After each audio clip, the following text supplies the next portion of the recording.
We are about to learn a lot about the Big 12's elite when this top 15 showdown goes down on Saturday. It's undefeated Oklahoma State versus undefeated TCU. The Pokes have won 7 of its last 8 games against ranked teams, but hey, this TCU squad has some new energy under Sonny Dykes' tutelage and is led by surprising star Max Duggan. No surprises here, though. We have a few stars on our 24/7 Sports roster, so let's bring them in to talk about this matchup. Jeremy Clark from Horned Frogs Blitz and Cody Nagel of Go Pokes 24/7. And guys, my eyes go straight to these quarterbacks. It's the top 2 QBs in the Big 12 in terms of touchdowns, so we expect to see a whole lot of those on Saturday. But I want to go in depth on both of these guys, starting with you, Cody. What's your evaluation of Spencer Sanders so far this season? Yeah, you're seeing his maturity, and his experience stand out. It's obviously no secret that he struggled with turnovers in past seasons. Came into this year averaging basically 1 interception per game. He only has 2 through 5 games this year. I think his accuracy is a lot better now. Or obviously his accuracy isn't as great as it has been the past 2 years, but his misses have been away from defenders. So he's avoiding those turnovers, which have been a problem for him in recent seasons.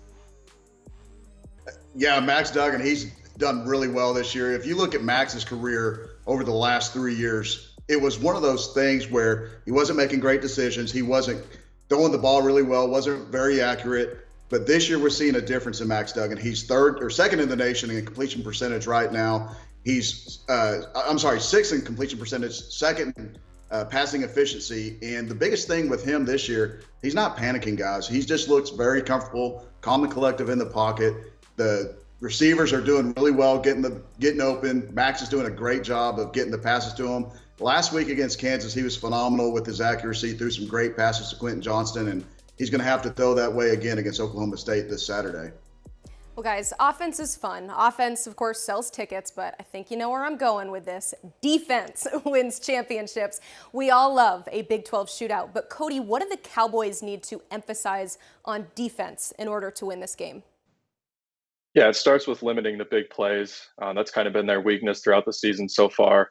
TCU has an explosive offense with Max Duggan and Quentin Johnston that ranks 2nd nationally with 21 plays of 30-plus yards this season.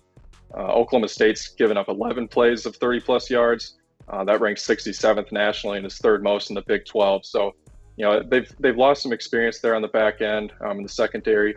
Those guys are still kind of learning with Derek Mason. So, they need to just limit those big plays and, get off the field on 3rd downs too.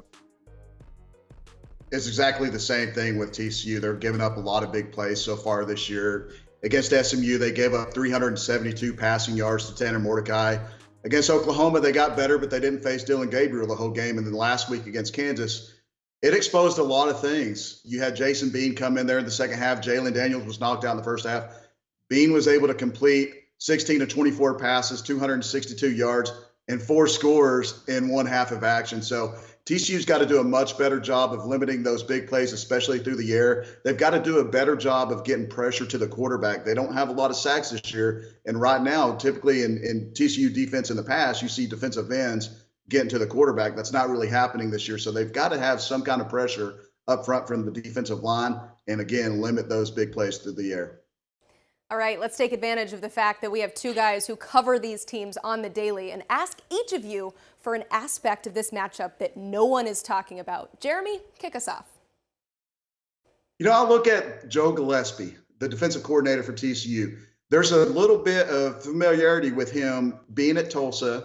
He's gone against Oklahoma State the last 2 years. In 2021, he held them to 7 points all the way up into the 4th quarter. Oklahoma State was able to score 21 points. They ended up beating Tulsa 28-21. But the year prior in 2020, Tulsa held Oklahoma State to 16 points. They ended up losing 16-7 to the Cowboys. But if you look at Oklahoma State's offense for that year, that was the 2nd lowest point total they had on the season. So Joe Gillespie has done a great job of just looking at what Oklahoma State has. He knows the players. He knows how to coach against Mike Gundy. And I said this a few weeks ago against Oklahoma when they faced Dillon Gabriel. He had the same kind of success when Dillon Gabriel was at UCF, and he was able to defend that quarterback passer that he's throwing the ball all over the field this year. But he was able to limit Dylan Gabriel, and I think he's looking to do the same thing against Oklahoma State.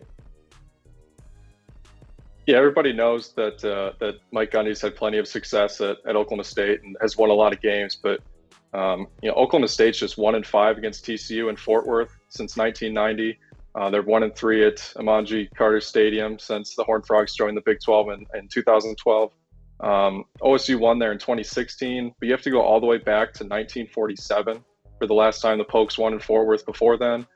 So winning's been hard to come by for Oklahoma State down there, and I think that's kind of something that maybe fans think about a little bit more. And obviously it's new players and new coaches; they're not really thinking about that each year, but it's just something interesting that they haven't had a whole lot of success down there. 1947. That is a long time ago. Hey, you want more of that great information? Be sure to head to Horned Frog Blitz and Go Pokes 24/7 all season long for unrivaled coverage of these two teams. And stick around, we'll pick this game and all the big ones of Week 7 with our betting expert, Alan Bell.